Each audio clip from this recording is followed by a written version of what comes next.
it's Miss Lauren. I miss you guys so much and I hope you're all doing amazing. I cannot wait until we can finally be back in school together, but until then, I have a really fun craft that we can do together today. Are you guys ready? Today we're going to be making watercolor paints from chalk.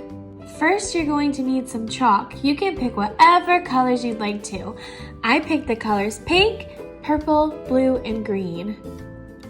And then you're going to need some water. You're going to need 4 bowls or cups, whatever you want to use.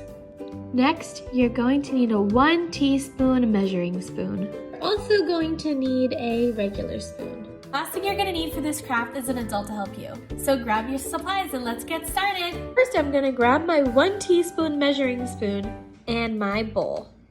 I'm going to get 3 teaspoons of water and put it inside of my bowl. Then I'm going to pick what color chalk I want to use first. So I think I'm going to start with pink. I'm going to take my chalk and I'm going to take my spoon and I'm going to hold the chalk over my bowl. Then I'm going to take my spoon and I'm going to start scraping the chalk. Make sure you're holding it over your bowl so that all the chalk goes inside of the bowl and into the water. And you want to keep scraping until the water is nice and bright.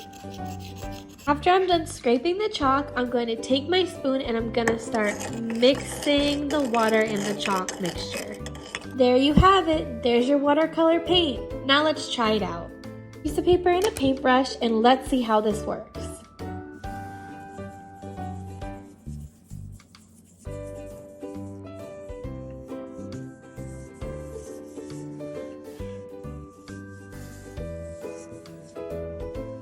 The next step is to put it on your refrigerator for everybody to see.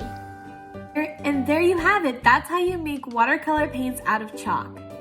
Thank you guys so much for joining my craft today. I really hope you enjoyed it. Stay safe and have fun, and I'll see you guys soon. Bye!